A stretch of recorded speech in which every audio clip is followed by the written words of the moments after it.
আপনি যদি অনুমতি দেন তাহলে আমি আপনাকে স্পর্শ করব, আর যদি না দেন তাহলে তো কিছু করার নাই।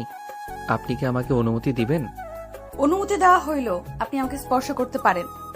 ধন্যবাদ। আয়ান ধন্যবাদ দিয়ে ঘোমটা খুলে কপালে ঠোঁটে স্পর্শ দিল। আয়ান বলে ওঠে, চলেন 2 রাকাত নামাজ পড়ে নেই। এই ভারী শাড়ি পরে থাকতে পারছি না। পোশাক পরিবর্তন করে নেন। নদী খাট থেকে নেমে লাগেজ থেকে 3 পিস বের করে ওয়াশরুমে চলে গেল। হঠাৎ করে দরজা নক করার শব্দ হলো। আয়ান দরজা খুলে দিলে আয়ান সামনে থাকা মানুষটার দিকে তাকাতে গালে থাপ্পড় মারল। আয়ানের কলার চেপে ধরে কিছু বলবে, তখন আয়ান বলে, মৃত মানুষকে মেরে কি হবে? শুধু শুধু নিজের হাত নষ্ট করার কি দরকার? এখানে বিষ আছে, খেয়ে ফেল। বেঁচে থাকার কোনো দরকার নেই তোর। কাপুরুষ তুই, বাপের মুখের উপরে কথা বলতে পারিস নে এটা খেয়ে ফেল। তোর বেঁচে থাকার চেয়ে তুই মরে যা। আয়ান বিষ দিকে হাত বাড়াতে যাবে, তখন ওয়াশরুমে দরজা খোলার শব্দ পেলে সাথে সাথে পেছন থেকে তুলির হাত কেউ ধরে টেনে নিয়ে গেল। আয়ানকে দেখে নদী বলে ওঠে, কি ব্যাপার, দরজা খুলে দাঁড়িয়ে আছো কেন? আর সরি তুমি বললাম, কারণ তুমি আমার ছোট, আমি তোমার সিনিয়র, কিছু মনে করো না। না, সমস্যা নাই। আপনার যেটা ভালো লাগে ওইটা বলে ডাক দিয়েন। দরজা খুলছো কেন? এমনি। আয়ান দরজা লাগিয়ে দিয়ে ওয়াশরুমে গিয়ে অজু করে আসলো। আলমারি থেকে জায়নামাজ বের করে। দুইজন নামাজে দাঁড়িয়ে গেল।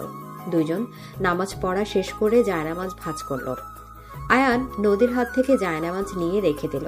আয়ান নদীর কাছে আসতেই নদী বলে ওঠে, তোমার গাল লাল হয়ে আছে কেন? কই? মনে হচ্ছে কেউ থাপ্পড় মারছে। ও, মনে হয় মশা থাপ্পড় মারতে গিয়ে দাগ বসে গেছে। এখানে মশা কই পাও? ছিল একটা। যাই হোক, ওইসব বাদ দেন। ও আচ্ছা, একটা সত্যি কথা বলবো? বলেন। তোমার কি আমাকে পছন্দ হয়েছে? তুমি কি জানো আমি তোমার সিনিয়র, তোমার কলেজের নতুন শিক্ষিকা আমি। নদীর কথা শুনে আয়ান কিছুক্ষণ ভাবতে লাগলো। নদী বলে ওঠে, কি ব্যাপার, কি ভাবো এত? কিছু না। উত্তর দাও। থাক না এখন এইসব কথা। তার মানে আমাকে তোমার পছন্দ না? জানি না। বুঝছি পছন্দ না, তাহলে বিয়ে কেন করলে আমাকে? সত্যি বললে কষ্ট পাবেন। আমি চাই না আপনি কষ্ট পান। আজ যেহেতু বাসর রাত, সব মেয়েদের অনেক স্বপ্ন আছে, আপনারও আছে, তাই সবকিছু নষ্ট করতে চাই না। তুমি যা বলে, তোমার কি মনে হয় আমি কথাগুলো না শুনে শান্তিতে থাকতে পারবো বা ঘুমাতে পারবো নাকি? আমাকে সত্যিটা বলো, যত কষ্টই হোক আমাকে সত্যিটা জানতে হবে। আমি বলতে চাচ্ছি না, আমাকে জোর করবেন না। তোমাকে বলতে হবে, আমার জানা দরকার। বাসরাতে মিথ্যা বলো না। এখন যদি না বলো তাহলে এই সম্পর্ক কখনোই ভালোভাবে টিকবে না। তুমি যদি আমাকে ভালো না বাসো, পছন্দ না করো, ওইভাবে কখনোই সংসার হবে না। আমি এটা গ্যারান্টি দিতে পারি, আপনি আমার স্ত্রী যেহেতু আপনাকে অসম্মান করা বা আপনাকে কষ্ট দেওয়ার মতো কোনো কাজ আমি করব না। নিজে জ্বলে পুড়ে ছাই হইলেও অন্য কাউকে কষ্ট দেওয়ার মতো মানুষ আমি না। আমি সত্যিটা জানতে চাচ্ছি আয়ান। ঘুম পাচ্ছে, ঘুমাবো। আয়ান খাটে শুয়ে পড়তে যাবে, নদী রাগে কলার টান দিলে সোজা আয়ান নদীর বুকে এসেছে পড়ল। আয়ান নদীর বুকে স্পন্দনের শব্দ কেঁপে উঠল। নদী থ হয়ে গেল। নদী আয়ানকে শক্ত করে জড়িয়ে ধরল। আয়ান পাথরে থমকে গেল। নদী আয়ানকে বলতে লাগলো, আমি তো তোমার স্ত্রী, তুমি আমাকে যদি মিথ্যা বলো তাহলে কি হবে বলো? যা সত্যি আমাকে তো বলতে হবে, তাই না? মনের ভেতরে কোনো কিছু চাপিয়ে রেখে নিজেকে কষ্ট দিও না। স্বামী স্ত্রী মানে শুধু শারীরিক সম্পর্ক করা না, একে অপরকে বিশ্বাস করা, ভালোবাসা, একে অপরের সুখ দুঃখ ভাগ করে নেওয়া হলো স্বামী স্ত্রীর সম্পর্ক। সেখানে তুমি যদি আমাকে ভালো না বাসো, বিশ্বাস না করো, নিজের কিছু শেয়ার না করো, তাহলে কি এই সম্পর্ক টিকবে বলো? নদীর কথা শুনে আয়ান বুঝতে পারলো কি বলবে। আয়ান সোজা হয়ে দাঁড়িয়ে বলল, আমি কোনো কিছু প্রকাশ করতে পারি না। আমার মনের ব্যাপার আমি নিজের ভিতর লুকিয়ে রাখতে পছন্দ করি। আর আপনি এত ভাবেন না তো। আমি যথেষ্ট বড় হয়েছি, আমি জানি কিভাবে স্ত্রীর সাথে থাকতে হবে, কিভাবে রাখতে হবে। ভালো, ঘুমাও যাও। তোমার তো বলে ঘুম পেয়েছে। আপনি ঘুমান। আমার ঘুম ধরে নাই। তাহলে আসেন, গল্প করি। তোমার সাথে গল্প করার মুড নাই। রাগ করছেন? জানি না। আয়ান নদীর হাত ধরে টান দিয়ে নিজের সাথে জড়িয়ে ধরলে নদী লজ্জা পেয়ে গেল। নদী বলে ওঠে, ছাড়ো। ছাড়ার জন্য কি ধরছি নাকি? যে স্বামী স্ত্রীকে বিশ্বাস করে না, স্ত্রীর সাথে কোনো কিছু শেয়ার করে না, সেই স্বামীর আদরের কোনো দরকার নেই আমার। আমার বউ দেখি অভিমান করছে, দেখি কোথায় অভিমান করছে। আয়ান কথাগুলো বলে কাতুকুতু দিল। নদী খিলখিল করে হাসতে লাগলো। এক পর্যায়ে খাটের উপর দুজন পড়ে গেল। দুজন একের উপরের দিকে তাকালো। নদী আয়ানের ঠোঁটে কিস করে লজ্জায় বুকে মুখ লুকিয়ে ফেলল। আয়ান মুচকি হাসি দিলে আয়ানের চোখের কোণায় পানি আসার আগে হাত দিয়ে মুছে ফেলল। নদীকে আয়ান নিচে ফেলে 2 হাত খাটের উপর চেপে রেখে ঠোঁট নিজের দখলে নিয়ে নিল। আয়ানের স্পর্শ নদী কেঁপে কেঁপে উঠতে লাগলো। আয়ান ঠোঁটের স্পর্শ সারা শরীর ভরিয়ে দিতে লাগলো। আস্তে আস্তে আয়ান নদীর মাঝে হারিয়ে যেতে লাগলো। দুজন একে অপরকে আদর করতে লাগলো। অনেকক্ষণ আদর করার পর দুজন ক্লান্ত হয়ে গেল। নদী আয়ানের বুকের উপর মুখ লুকিয়ে শুয়ে থাকতে লাগলো। একবার আয়ানের দিকে তাকায় আর লজ্জায় লাল হয়ে বুকে মুখ লুকাতে লাগলো। আয়ান বলে ওঠে, বাবা, এত লজ্জা কই থেকে আসছে? পিচ্ছি পোলা ফাজিল, আমার সব দেখে ফেলেছো, ফাজিল কোথাকার। নদীর কথা শুনে আয়ান খিলখিল করে হেসে দিল। নদী আয়ানের হাসি দেখে মুগ্ধ হয়ে গেল। নদীর বাচ্চাদের মতো ব্যবহার দেখে আয়ান কপালে চুমু দিয়ে বলে, আপনাকে কে বলবে আপনি আমার সিনিয়র বাচ্চাদের মতো ব্যবহার করছেন? আপনাকে একদম কিউট বাচ্চা লাগছে। আমি বাচ্চা নাকি তুমি? আমি না আপনি।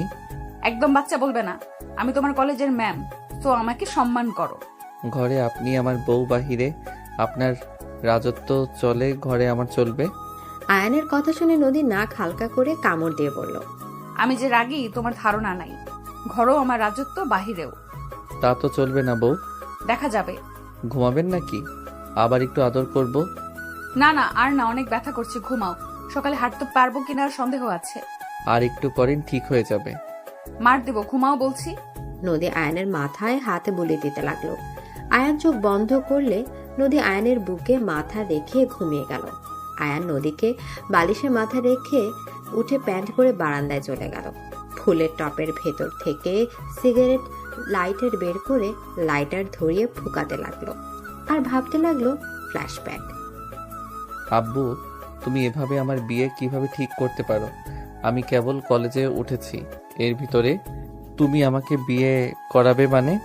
কলেজে উঠেছস, এখনো কি ছোট আছস নাকি? বড় হয়ে গেছস, আর মেয়ে দেখতে সুন্দর আছে, শুধু তোর বয়সে একটু বড় হবে, এইটাই। কি আমার বয়সের বড় মানে? একটা সিনিয়র মেয়ের সাথে আমার বিয়ে কিভাবে দিতে পারেন? আর আপনি তো আমার বিয়ে তুলির সাথে ঠিক করেছেন, তাহলে আবার হঠাৎ করে অন্য জায়গায় কেন বিয়ে করাবেন? রাখ তুলি, ওর সাথে আবার কিসের বিয়ে? 1 মাস আগে যে আমাদের সাথে ঝামেলা করলো, ভুলে গেছস? আব্বু, সেখানে তো তোমার ভুল ছিল। ওর তো বড় ভাই আছে, তাকে রেখে কি উনি সব আমাকে দিবে? তার কি ফ্যামিলি নাই নাকি? চুপ কর। ওর মেয়েকে যে আমার ছেলের বউ করতে চাইছিলাম, এইটাই তো হাজার হাজার শুকরিয়া আদায় করা উচিত ছিল। আমার ছেলে কি দেখতে কম নাকি? রাজপুত্রের মতো চেহারা। সামান্য ওই জমিটাহা আর 10 লাখ টাকা চাইছি, এতে দিতে যদি না পারে, তাহলে ওর মেয়ের সাথে বিয়ে কেন দিতে যাব? আব্বু, আমি বুঝলাম না, তুমি কি আমাকে বিয়ে করে দিতে চাও নাকি? চুপ কর। বিক্রি কেন করব? ওরা তোদের যাহা দিত সব তো তুলি হইতো। নিজের মেয়ের কথা যদি না ভাবে, সেই মানুষ যে ভবিষ্যতে কি করবে আমার বোঝা হয়ে গেছে। ওদের সাথে আর মিশবি না।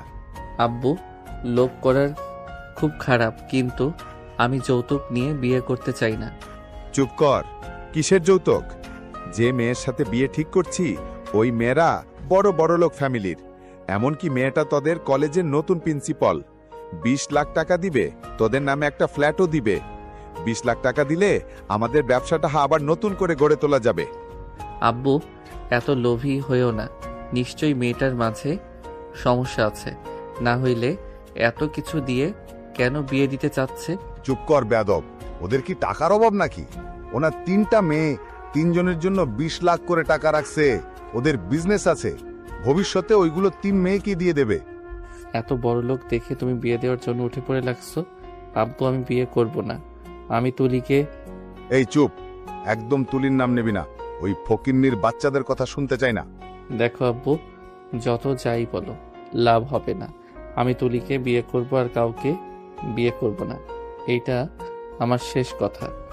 আয়ান কথাগুলো বলে চলে যেতে নিবে তখন আয়ানের আব্বু বলে ওঠে, আমার কথা না শুনলে ভেবে নে তোর আম্মু বিধবা হবে। আর বিধবা না, তোর আম্মুকেও বিষ দিয়ে মারবো, কারণ এভাবে পথে বসার থেকে মরে যাওয়া ভালো। আব্বু এসব কি যাতা বলছো? সামান্য টাকার জন্য এত জঘন্য কথা বলতে পারলে? আমি মুখ দিয়ে যা বলি সেইটাই করি, ছোটবেলা থেকে দেখে যাচ্ছিস। আর আমার মাথা গরম হলে তোর মায়ের ওপরে অত্যাচার বেড়ে যাবে, তখন আবার আমাকে কিছু বলতে আসিস না। আর আমি মারা গেলে তোর দাদি দাদা নিশ্চয়ই তোদের ভালো থাকতে দিবে না, তোর ছোট চাচ্চুর মতো তোদের হবে। আয়নের আব্বু হাসি দিলে আয়ন রাগে সামনে থাকা ফুলদানি ভাঙতে যাবে। আয়নের আব্বু হাত ধরে বলল, কুল বাবা, এত রাগ ভালো না, ঠান্ডা মাথায় থাকো, তাহলে ভালো থাকবে। ওই যে তোমার আম্মু, এই শুনো তো। আয়নের আম্মু আসলে আয়নের আব্বু সজোরে থাপ্পড় মারল। আয়নের সামনে আয়ন রাগে হাত মুঠো করে ফেলল। আয়নের আম্মু গালে হাত দিয়ে বলে, আমি কি কোনো ভুল করে ফেলেছি? না, বাট তোর ছেলে বেশি বুঝছে। তোর ছেলেকে বুঝা, না হলে তোদের মা ছেলে মেয়ের কি হবে বুঝতে পারছিস? আয়ান, কি হয়েছে বাবা? কিছু না। আগামীকাল থেকে বিয়ের সব কাজ শুরু হবে। যদি আয়ান বাবা তুমি যদি পালানোর প্ল্যান করো বা বেশি বুঝো, তাহলে এইবার তোমার আম্মু তোমার আদরের ছোট বোনের ওপরে অত্যাচার চলবে। আর যদি দেখতে পারি তাহলে তোমাকে মারবো, তুলিও কেউ ওদের ফ্যামিলিকে আগুনে পুড়িয়ে মারবো। এখন তুমি ভেবে দেখো কি করবে। এক, বিয়ে ভেঙে দিবে তো মা বোনকে হারাবে, সাথে ওই ফ্যামিলিও মরবে। আর দুই, বিয়ে করবে তো সবাই সুখী। আয়ান ওর আম্মুর দিকে ওর আব্বুর দিকে তাকালো। আয়ানকে চুপ থাকতে দেখে আয়নের আব্বু আয়নের আম্মুর চুলের মুঠো ধরে থাপ্পড় মারতে যাবে, সাথে সাথে আয়ান বলে ওঠে, আমি বিয়ে করব, আমি কোনো চালাকি করব না। আয়নের কথা শুনে আয়নের আব্বু খুশি হয়ে আয়নের আম্মুকে ছেড়ে দিয়ে হেসে বলে, গুড, আমি জানি তো আমার আব্বুজান আমার দুঃখ বুঝবে। গুড, মত চেঞ্জ করো না, ওকে? থাকো, যাই, অনেক কাজ আছে। আয়নের আব্বু চলে গেল। আয়নের আব্বু বলে ওঠে, আয়ান, বিয়ে সারা জীবনের ব্যাপার। আয়ান, তুই তুলিকে নিয়ে পালিয়ে যা, আমাদের কথা ভাবিস না। তুই আতিয়াকে নিয়ে তুলিকে নিয়ে এখান থেকে অনেক দূরে চলে যা, তোর আব্বু যেন তোদের খুঁজে না পায়। কোথাও যাব না, আমাকে নিয়ে তুমি ভেবো না আম্মু। আয়ান, বোঝার চেষ্টা কর, বিয়ে সারা জীবনের ব্যাপার। যাকে ভালোবাসিস না তাকে নিয়ে কিভাবে সংসার করবি? তুলিকে আর আতিয়াকে নিয়ে পালিয়ে যা, আমার গয়নাগুলো নিয়ে চলে যা। আমি গেলে যে তোমাদের শেষ করে দিবে। আব্বু কেমন আমার থেকে কেউ ভালো জানে না। আমি আমার জন্য ভয় পাই না, কিন্তু আমি চাই না আমার জন্য তুমি, আতিয়া, তুলি, ওর ফ্যামিলি বিপদে পড়ুক। আমি তোমাদের কষ্ট আমি মেনে নিতে পারবো না। আমি তুলিকে বিয়ে করলে ওকে সারা জীবন কষ্ট পেতে হবে। আমার বাপের চাহিদা মেটানো ওর বাপের পক্ষে সম্ভব হবে না। লোভ জিনিস খুব খারাপ নানু, এখন কিছু দেয় না। তোমার সম্মান এখানে আর নেই। তুলির অন্য কারোর সাথে বিয়ে হইলে সুখে থাকবে। আয়ান কথাগুলো বলতে বলতে চোখের পানিগুলো গড়িয়ে পড়তে লাগলো। আয়নের আম্মু জড়িয়ে ধরে কান্না করতে করতে বলে, তুই কি তুলিকে ছাড়া ভালো থাকবি? তুলিও তোকে ছাড়া ভালো থাকতে পারবে না রে বাপ। প্রথম প্রথম কষ্ট হবে, পরে ইনশাল্লাহ সব ঠিক হয়ে যাবে। তুমি ভেবো না আম্মু। আয়ান চোখের পানি হাতের উল্টো পেটে দিয়ে মুছতে মুছতে চলে গেল। আয়ান ভাবনা জগৎ থেকে বের হতে হাতে সিগারেটে আগুন লাগাতে তাড়াতাড়ি করে ফেলে দিল, চোখ মুছে ফেলল। কিছুক্ষণ দাঁড়িয়ে থেকে রুমে চলে গেল। রুমে গেলে ড্রিম লাইটের আলোতে নদী মুখটায় ভেসে উঠল। আয়ান নদীর দিকে তাকিয়ে বলল, কতটা নিশ্চিন্ততায় ঘুমাচ্ছেন আপনি জানেও না বাড়িটা একটা নরক। ভদ্র মুখোশের আড়ালে কতটা ভয়ঙ্কর রূপ আছে। জানি না ওরা কতদিন আপনাকে ভালোবাসবে, আবার কখন যে আপনার উপরে অত্যাচার শুরু করে দেয়। আপনার জন্য মায়া হচ্ছে। কোনো কিছু ভালো করে না জেনে আপনার বাবা মা আপনাকে এই জঘন্য ফ্যামিলিতে বিয়ে দিল। আয়ান কথাগুলো ভাবতে ভাবতে নদীর পাশে শুয়ে পড়ল। চোখের কোণায় পানিগুলো গড়িয়ে পড়তে থাকলো। নদীর দিকে একবার তাকিয়ে আবার পাশ ঘুরে শুয়ে পড়ল। হঠাৎ করে ফোন বেজে উঠলে আয়ান ফোনটা তাড়াতাড়ি হাতে নিয়ে দেখে তুলি কল দিয়েছে। আয়ান কলটায় রিসিভ করে সোজা বারান্দায় চলে গেল। কানের কাছে ফোন ধরতে তুলি বলে ওঠে, খুব মজা নিচ্ছিস তাই না? আমাকে ঠকিয়ে তুই সুখে থাকবি, ভাবলে জীবনে অনেক বড় ভুল করবি আয়ান। তুমি নেশা করছো? হ্যাঁ করছি, তোর কোনো সমস্যা? আমার কেন সমস্যা হবে? তুলি, জাস্ট একটা কথা বলবো, আমি তো তোমাকে ঠকিয়েছি। তাহলে আমার উপরে রাগ করে নিজের ক্ষতি কেন করছো? তুমি চাইলে তো ভালো একটা ছেলেকে বিয়ে করে আমাকে দেখিয়ে দিতে পারো আমার থেকে তুমি ভালো কিছু পাওয়ার যোগ্য। ঠিক বলছস, আমি তো তোদের সংসারে আগুন না লাগিয়ে বিয়ে করব না। তুলি, আমি তোমাকে ভালো করে চিনি, রাগের মাথায় এসব বলছো। তুমি কখনোই আমার ক্ষতি চাইবে না। আর একটা কথা মাথায় রেখো, আমি নিশ্চয়ই তোমার ক্ষতি হবে এমন কিছু করব না। আয়ান কথাগুলো বলে কল কেটে দিয়ে অঝরে কান্না করতে লাগলো। তুলি এদিকে আয়ানকে একের পর এক কল করতে লাগলো। আয়ান দোলনায় বসে আকাশের দিকে তাকিয়ে থাকে, বলতে লাগলো, এ আল্লাহ, আমাকে কি ভালো কোনো ফ্যামিলিতে জন্ম দিতে পারতে না? তাদের গরিব দিতে, বাট এমন লোভী বাপের ঘরে কেন জন্ম দিলে আল্লাহ? আজ যদি অন্য কারো ঘরে জন্ম নিতাম, অন্তত নিজের প্রিয় মানুষটাকে তো পেতাম। আয়ান কথাগুলো ভাবতে লাগলো আর কাঁদতে লাগলো। সারা রাত ওইখানে বসে থাকলো। সকালে নদীর ঘুম ভাঙলে পাশে আয়ানকে না দেখে চমকে গেল। সারা রুম চোখ বুলে তাকাতে বারান্দার দরজা খোলা দেখে নদী উঠে নিজেকে ঠিক করে নিয়ে বারান্দায় চলে গেল। আয়ানকে পেছনে থেকে গলা জড়িয়ে ধরলে আয়ান চমকে উঠল। আয়ান উপরের দিকে তাকাতে নদী আয়ানের কপালে চুমু দিয়ে বলল, গুড মর্নিং জুনিয়র হাজব্যান্ড। আপনি এখানে কি করেন শুনি? আয়ান নিজেকে স্বাভাবিক করে মুখে হাসির রেখা টেনে বলল, গুড মর্নিং টু সিনিয়র বউ। বসেন, দেখেন সকালের পরিবেশটা কত সুন্দর। আয়নের কথা শুনে নদী সামনের দিকে তাকালো। নদী আয়নের পাশে বসে কাঁধে মাথা দিয়ে হাত দুইটা আয়নের হাতের মুঠোর ভেতরে নিয়ে বাইরের দিকে তাকিয়ে থেকে দেখতে লাগলো। আয়নের কিছুটা বিরক্ত লাগলো, বাট নদীকে বুঝতে দিল না। হঠাৎ করে আয়নের চোখে কিছু পড়লে আয়ন চমকে গেল। আয়ন নদীকে বলল, বউ, গোসল করতে যান, নামাজ পড়বেন না নাকি? যাবো, চলো একসাথে যাই। আপনি যান, আমি পরে আসছি, একটু হাঁটাহাঁটি করে আসছি। ওকে, তাড়াতাড়ি এসেছো। নদী চলে গেল ওয়াশরুমে ঢুকতে দেখে। আয়ান দৌড়ে রুম থেকে বের হয়ে সোজা নিচে চলে গেল। বাসা থেকে বের হয়ে ওর রুমের সামনে গিয়ে তুলিকে কোলে তুলে বাসা থেকে বের হয়ে গেল। তুলির ঘুম ভাঙলে আয়ানকে দেখে কিছু বলার আগে তুলির বাসার ভেতর ঢুকে গেল। তুলি আয়ানকে মারতে লাগলো আর বলতে লাগলো, তুই আমাকে কোলে নিয়েছিস কেন? আমাকে নামিয়ে দে। আয়ান তুলিকে নামিয়ে দিয়ে কিছু না বলে বের হয়ে গেল। তুলি কান্না করতে করতে বলে, তুই কোনোদিনও সুখী হবি না, আমি তোদের সুখে থাকতে দেব না। আমাকে এত সুন্দর করে ঠকানোর শাস্তি তুই পাবি, দেখে নিস। তুলির কথা শুনে আয়ন কিছু না বলে চলে গেল। তাড়াতাড়ি করে বাসায় গিয়ে সোজা রুমে চলে গেল। রুমে গেলে সাথে সাথে নদী ওয়াশরুম থেকে বের হয়ে বলল, যাও গোসল করে নাও। আয়ান গোসল করতে চলে গেল। নদী চুল শুকিয়ে নিচে চলে গেল। আয়ান গোসল করে নিচে গেলে দেখে নদী সবার সাথে আড্ডা দিচ্ছে হাসি মুখে। আয়ানকে দেখে আয়নের বোন বলে ওঠে, ভাইয়া, আব্বু তোমাকে ডেকেছে। কেন? জানি না, আব্বু রুমে যেতে বলেছে। আয়ান আতিয়ার কথা শুনে ওর আব্বুর রুমে চলে গেল। ওর আম্মুর রুমে যেতে সাথে সাথে আয়নের গালে থাপ্পড় পড়লো। আয়ান গালে হাত দিয়ে ওর আব্বুর দিকে তাকাতেই ওর আব্বু গলা চেপে ধরে বলে, তুই কি চাস আমি ওদের ক্ষতি করি? আয়ান কাশতে কাশতে বলে, আমি কি করছি? আমি তো নদীকে বুঝতে দেই নাই, আমি তো ওকে ওর অধিকার দিয়েছি। সকালে তুলিকে নিয়ে ওর বাসায় গেছোস, আমি কি দেখি নাই ভাবছোস? আর একবার যদি ওর সাথে দেখি খুন করে ফেলবো। কথাটা বলে ধাক্কা দিয়ে গলা ছেড়ে দিল। আমার ইচ্ছে হয়েছে, আমি নিয়েছি। আপনার কি সমস্যা? আপনার কথা মতো তো বিয়ে করেছি, আর কি চান? আয়নের কথা শুনে আয়নের আব্বু থাপ্পড় মারতে যাবে। তখনই আয়নের শ্বশুর বাড়ি থেকে আয়নের চাচা শ্বশুর আসলে আয়নের আব্বু হাসি মুখে আয়নের কলার ঠিক করতে করতে বলে, কোলার টাহ ঠিক করে পড়তে পারো না। আসসালামু আলাইকুম আঙ্কেল, কেমন আছেন? ওয়ালাইকুম আসসালাম, আলহামদুলিল্লাহ। তুমি কেমন আছো বাবা? আলহামদুলিল্লাহ।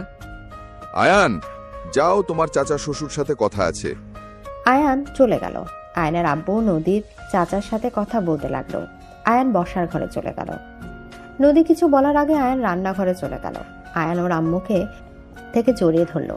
আয়নের আম্মু আয়নের গালে হাত দিয়ে বলে, এখন কষ্ট পেয়ে কি হবে? আমি তো বললাম পালিয়ে যা, এখন তো বিয়ে করে ফেলছো। এখন কিচ্ছু করার নেই, ওই মেয়েটাকে মেনে নে। ওই মেয়ের তো কোনো দোষ নাই, ওই মেয়েটার উপরে কখনো রাগ দেখাস না। আম্মু, আমার কষ্ট হচ্ছে, আমি বুঝতে পারছি না কি করব। আম্মু, আমি এখানে থাকতে পারছি না, দম বন্ধ হয়ে আসছে। ধৈর্য ধর, ধৈর্যের ফল মিষ্টি হয়। তুমিও তো ধৈর্য ধরে আছো। আম্মু কোথায় মিষ্টি ফল পেলে?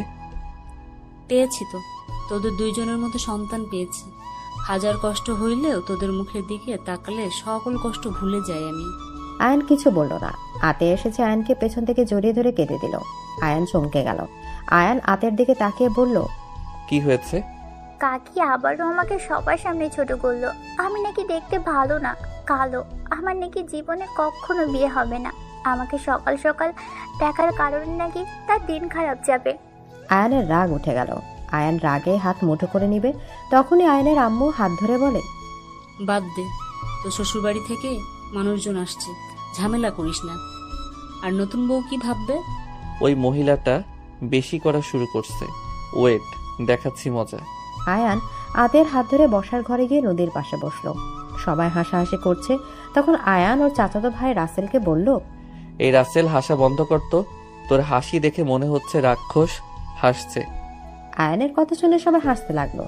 আয়ানের চাচি আর রাসেল রাগে কটমট করতে লাগলো। আয়ান বলে ওঠে, ওইভাবে আবার তাকিয়ে আসোস কেন? মনে হয় শকুন তাকিয়ে আছে। আয়ান কথাগুলো বলে হাসতে লাগলো। আয়ানের সাথে সবাই হাসতে লাগলো। নদী বলে ওঠে, এই দুষ্টুমি বন্ধ করো। এইভাবে কাউকে ছোট করে দেখতে হয় না। আরে আমি ছোট করে কই দেখলাম? যা দেখাচ্ছে তাই বললাম। আয়ান বেশি বেশি হচ্ছে কিন্তু। রাসেল রেগে কথাগুলো বলে আয়ান উঠে ঠাস করে থাপ্পড় দিয়ে বলে, মশা পড়ছে, কানার মতো বুঝোস না নাকি? আয়নের কথার সাথে রাগে চোখে চাহনিতে রাসেল বুঝে গেল। ওই রাগে গজগজ করতে লাগলো। আয়ান রাসেলের সাথে বসে থেকে আস্তে আস্তে বলল, চোখ গরম করিস না, চোখ তুলে ফেলবো। নদী সবার থেকে অনুমতি নিয়ে কিছুটা দূরে গিয়ে ফোনে কথা বলতে লাগলো। আয়ান চলে গেল। রুমে গিয়ে বারান্দায় বসে বাইরের দিকে তাকিয়ে থাকলো। তুলির বারান্দাটা সহ স্পষ্ট দেখা যাচ্ছে। তুলি বারান্দায় বসে থেকে সিগারেট ঠোকাচ্ছে। তুলি আয়নের দিকে তাকিয়ে আছে এক পলকে। তুলির চোখগুলো লাল বরণ ধারণ করছে, চোখ দিয়ে পানি গড়িয়ে পড়ছে। আয়ান তুলির চোখের দিকে তাকিয়ে থাকতে না পেরে ঘুরে বসলো। আয়নের চোখ দিয়ে পানি গড়িয়ে পড়তে লাগলো। আয়ান উঠে রুমে চলে গেল। খাটের উপর পা ঝুলে শুয়ে পড়লো। হাত মাথার নিচে রেখে চোখ বন্ধ করলো। হঠাৎ করে আয়নের বুকের উপরে কেউ শুয়ে পড়লে আয়ান তুলিকে ভেবে খুশি হয়ে জড়িয়ে ধরতেই চোখ খুলে দেখে নদী। আয়নের হাসি এক নিমেষে মুখ থেকে মলিন হয়ে গেল। নদী আয়নের ঠোঁটে কিস করে বলল, এত কি ভাবো জান? না কিছু না। কিছু বলবে? আদর খেতে ইচ্ছে করছে। এখন মানুষজন আসছে তোমাদের বাসা থেকে। এটাই তো ঝামেলা। বাসায় গেলে বেঁচে যাই, তোমার কাছে পাবো, মন ভরে একটু দেখতে পারবো। নদী কথাগুলো বলে ঠোঁটে কিস করলো। হঠাৎ মানুষের হাসাহাসির শব্দ পেয়ে তাড়াতাড়ি আয়নের ওপর থেকে উঠে পড়লো। আয়ান উঠলে ওর কাজিনরা এসেছে বলল, আয়ান ভাবিকে নিয়ে খেতে আসে। তোরা যা, আসছি। ওরা চলে গেলে নদীর বিরক্ত লাগলো। আয়ান নদীকে বলল, চলো খেয়ে আসছি। থাক, ভালো লাগে না। এই বাল্বগুলো কি বলছে না আমাদের নতুন বিয়ে হয়েছে, একা কাটানো দরকার? তখন গিয়েছিলাম, সবগুলো আটকিয়ে রাখছিল। আবার একটু কিস করার সুযোগ পেয়েছি, তখন এসেছে, খাবার জন্য ডাকছে। মেজাজ এত খারাপ হচ্ছে না। নদী এক নিঃশ্বাসে কথাগুলো বলল। আয়ান নদীকে পাশে বসে হাত ধরে বলল, আরে শান্ত হও, আমি তোমার হাজবেন্ড। আমাকে আদর করতে পারবে সব সময়। বিয়ের এই কয়েকদিন তো, তারপর তো সবাই যার যার বাসায় চলে যাবে। আমার কলেজে যাওয়ার সময় হবে আর আপনার ক্লাস শুরু হবে, তখন সবাই যাবে। তখন সময় কোথায় পাবো? দুইজন তো ব্যস্ত হয়ে যাব। মেজাজ খারাপ হয়ে যাচ্ছে আমার। কুল, এত মেজাজ খারাপ করলে চলবে? মাথা ঠান্ডা রাখেন। তুমি বলো, ওটাতে তো সুন্দর লাগছিল, আবার আপনি আপনি করছো কেন? আচ্ছা সরি, তুমি বলে ডাকবো। এখন শান্ত হয়ে চলো। নদী আয়নের বাহু জড়িয়ে ধরে যেতে লাগলো। দুজন নিচে গেলে একজন বলে ওঠে, এই মেয়ের দেখি লজ্জা শরম খুব কম, এত মানুষের ভেতর জামাইকে কিভাবে জড়িয়ে ধরে আসছে? মহিলাদের কথাগুলো শুনে নদী মেজাজ খারাপ হয়ে গেল। নদী রেগে বলে ওঠে, আমি কি পরপুরুষের হাত ধরে আসছি নাকি? আমি আমার জামাইয়ের হাত ধরে হাঁটছি। আপনার যদি এত লজ্জা হয়ে থাকে তাহলে চোখ বন্ধ করে রাখেন। আমাদের দিকে তাকিয়ে আছেন কেন? নদীর কথা শুনে সবাই চোখ বড় বড় করে ফেললো। নদীর চাচা দৌড়ে এসেছে, নদীকে বলে, সরি, ওর মাথাটাই একটু বেশি গরম, কিছু মনে করবেন না। নদী, এমন ব্যবহার কেউ করে? কি করছি? হ্যাঁ, আমি আমার জামাইয়ের বাহু ধরে আসছি, সেখানে লজ্জার কি হইল? আশা বাদ দাও, ওনারা মুরব্বী হয়, তাদের সাথে এমন ব্যবহার করা যাবে না। মুরব্বী তো কি, কাণ্ডজ্ঞান তো নাই। মনে হয় আমাদের এই সময় তাদের আসে নাই, যত সব। এই, আপনারা আমার বৌমাকে কোনো কিছু বলবেন না। আমার ছেলে ছেলের বউ যেমন ইচ্ছা চলবে। বৌমা, রাগ করো না। রাহেলা, ওদের নিয়ে গিয়ে খেতে দেও। আতিয়া নদীর হাত ধরে নিয়ে যেতে লাগলো। আয়ান মনে মনে হাসলো। আয়ান ভাবতে লাগলো, ঠিক হয়েছে, সবসময় কুটনামি আমার আম্মুকে কম কথা শোনাইছে, আবার এসেছে আমার বউকে শোনাতে ভালো মতো শিক্ষা হয়েছে। আয়ান মিটিমিটি হেসে চলে গেল। আয়ানের দাদি বলে ওঠে, এই তোমরা যাও, খাবার খেতে যাও সবাই। মহিলাগুলো মুখ ভেঙচে দিয়ে চলে গেল। আয়ান নদীর পাশে বসলো। আতিয়া আয়ানের ডান পাশে বসলো। হঠাৎ করে রাসেল এসেছে আতিয়াকে বলল, এই আতিয়া, তুই পরে খা, আমার অনেক খিদা লাগছে, তুই ওঠে। আতিয়া উঠতে যাবে তখনই নদী বলে ওঠে, এইটাই কি ধরনের ব্যবহার? আতিয়া আগে বসেছে তাই আতিয়া আগে খাবে। তুমি খাবার নিয়ে ওখানে গিয়ে বসে খাও। আতিয়া ওখানে বসো। ভাবি, সমস্যা নেই, আমি পরে খাই। এই তুই বসে, ওই তুই যা তো। এদিকে আয়ান রাসেলের হাত এক ঝটকায় সরিয়ে দিয়ে আতিয়াকে বসিয়ে দিল। রাসেলের রাগ উঠে গেল। আয়ানের আম্মু ইশারা করলে চলে গেল। আয়ানের আম্মু খাবার দিলে নদী বলে ওঠে, আম্মু বসেন, আপনি তো সকাল থেকে অনেক কাজ করেছেন। তুমি খাও, আমি পরে খেয়ে নিব। আপনি আমাদের সাথে না খাইলে আমি খাবো না। এদিকে আম্মু আয়ানের আব্বুর দিকে তাকাতে আয়ানের আব্বু বলে, বৌমা বলছে খেয়ে নেও, বসো। নদী আয়নের আম্মুরকে তার পাশে বসিয়ে দিল। সবাই খাবার খেতে লাগলো। আয়নের আম্মুর খুশিতে চোখের পানি গড়িয়ে পড়তেই নদী বলে, আম্মু কান্না কেন করেন? এমনি, তুমিই খাও। আয়ান, খাওয়া দাও, আমি হাত দিয়ে খেতে পারবো না। আয়ান, খাওয়াই দে বৌমাকে। হুম। আয়ান নদীকে খাওয়া দিতে লাগলো। নদী খেতে লাগলো আর ফোনে গেম খেলতে লাগলো। আয়ান খাওয়ানো শেষ করে নিজে খেতে লাগলো। দুজন পানি খেয়ে উঠে পড়লো। নদীর ফ্যামিলির সবাই আসলে সবার সাথে কুশল বিনিময় করতে লাগলো। সবার সাথে সারাদিন থেকে বিকেলের দিকে আয়ান নদী রেডি হয়ে বের হয়ে গেল। আয়ান গাড়িতে উঠতে সামনে তুলিকে দেখতে পেল। নদী গাড়িতে উঠতে বলে আয়ান উঠে পড়ল। সাথে নদী উঠলে গাড়ি ছেড়ে দিল। আয়ান পেছনে ঘুরে তুলিকে দেখতে লাগলো। আয়ানের হাত জড়িয়ে ধরে বলে, ওইদিকে কি দেখো? না, কিছু না। আমার দিকে তাকাও। নদী আয়ানকে নিজের দিকে ঘুরিয়ে নিল। হাতে মাঝখানে হাত রেখে নদী গল্প করতে লাগলো। আয়ান নদীর গল্পগুলো শুনতে লাগলো। আয়ানের বুকের ভেতর ঝরে উঠে গেল। আয়ানের চোখের কোণায় পানি গড়িয়ে পড়ার আগে আয়ান মুছে নিল। আয়ান ভাবতে লাগলো ফ্ল্যাশব্যাক। আয়ান, আমাদের বাসা তো সামনাসামনি, বিয়ের পরের দিন তো আমাদের নিয়ে আসবে। সেদিন আমরা পুরো শহর ঘুরে বাসায় আসবো, ঠিক আছে? তাহলে দূর দূর ফিল হবে, মজা হবে, তাই না? আর হ্যাঁ, সারা রাস্তায় তোর হাতের মুঠোর ভিতরে হাত রেখে কাঁধে মাথা দিয়ে ঘুরবো, ঠিক আছে? এই দিকে গিয়ে এই দিক দিয়ে ঘুরে ওই দিক দিয়ে বাসায় আসবো। ওকে ওকে, ঠিক আছে। হি হি হি, এত কাছে বাসা হয়ে ঝামেলাও হয়েছে। যাই হোক, আর একটা কিন্তু সুবিধা হয়েছে। আবার কি সুবিধা হইল? তোর সাথে ঝগড়া হইলে রাগ করে এক দৌড়ে বাসায় আসতে পারবো, তোমাকে চোখে চোখে রাখতে পারবো। রাগ করে থাকলে কি হবে? আমার হবু জামাইটাকে না দেখলে তো আর আমার ঘুম আসে না। বারান্দা থেকে লুকিয়ে তোমার উপর নজর রাখবো। আয়ান তুলির কথা শুনে হেসে তুলিকে বাহুর সাথে জড়িয়ে নিয়ে বলল, ঠিক আছে, আমিও পর্দা লাগিয়ে নিব যাতে আপনি আমার উপরে নজরদারি করতে না পারেন। আয়নের কথা শুনে তুলি রেগে মারতে যাবে। আয়ান সাথে সাথে সোফার সাথে চেপে ধরে বলল, আরে মজা করছে, আমার কি এত বড় সাহস হবে বইয়ের বিরুদ্ধে যাওয়া? আমার 100টা না, একটা মাত্র বউ। আয়নের কথা শুনে তুলি লজ্জা পেয়ে গেল।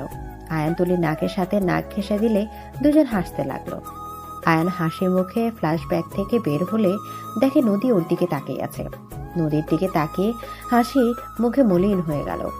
আয়ান ভাবতে লাগলো, আজ তোমার থাকার কথা ছিল, সেইখানে অন্য কেউ আমার হাতে হাত রেখে বসে আছে। আয়ান নদীর হাত ছড়িয়ে দিলে নদী বাহু জড়িয়ে ধরে থাকলো। আয়ানের বিরক্ত লাগতেল, বাট কিছু না বলে চুপ করে বসে থাকলো। 50 মিনিট পর একটা বাসার ভিতরে গাড়ি গিয়ে থামলো। আয়ান নদীর সাথে নামলো। দুজন সবার সাথে বাসার ভিতরে চলে গেল।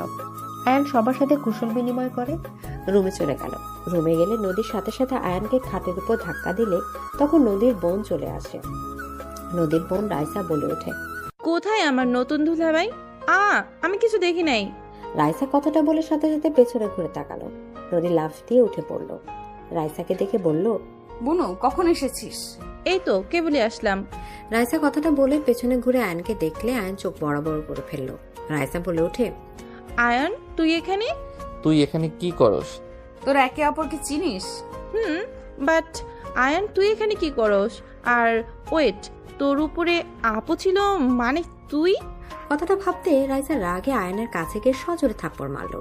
নদী রাইসার হাত ধরে টেনে থাপ্পড় বসিয়ে দিয়ে বলল, বিয়াদবি করার একটা লিমিট আছে। ওই তোর দুলাভাই হয়, ওর গায়ে হাত তোলার সাহস কোথায় পেলি? ওই কিসের দুলাভাই কুত্তা? তোর সাহস কি করে হইল আমার বোনকে বিয়ে করার? তোকে আমি খুন করে ফেলবো। তুই আমার বোনের জীবন নষ্ট করার জন্য বিয়ে করছস? তোকে তো আমি... কি যাতা বলছিস? ওই আমার জীবন কেন নষ্ট করবে? রাইসা আমার কথাটা শুনে তোর কি কথা শুনবো? হ্যাঁ, তুই তুলিকে ঠকিয়েছস, আবার আমার বোনকে কষ্ট দিবি, তাই না? তুলিকে ঠকিয়েছে মানে? নদী অবাক চোখে তাকিয়ে থাকলো। রাইসা কিছু বলবে, আয়ন মুখ চেপে ধরতে যাবে। নদী রেগে আয়নের হাত ধরে এক ছটকায় নিজের কাছে দাঁড় করে দিয়ে বলল, এক পার নড়লে খবর আছে। রাইসা, কাহিনী কি বলতো? কিছু না। বল, তুই ভালো করে জানোস মিথ্যা লাইক করি না আমি। আর একবার যেহেতু আমাকে কিছু বলতে চাইছস, তোকে বলতে হবে। তাড়াতাড়ি বল, তুলি কে আর ওকে ঠকাইছে মানে কি? বউ আমার কথা শুনো। চুপ কর, তোর কথা শুনতে চাচ্ছি না। রাইসা, মুখ খোলেক। আমি তোর নিজের বোন, আমাকে সত্যিটা বল, কি বলতে চাচ্ছিস? আপু, ওদের বাসার সামনে একটাই বাসা আছে না, ওই বাড়ির মেয়ের নাম তুলি, আর আমার বেস্ট ফ্রেন্ড ওই আয়ান। তুলির ছোটবেলা থেকে একে অপরকে ভালোবাসে। ওই কিনা তোমাকে বিয়ে করছে, বুঝতে পারছো?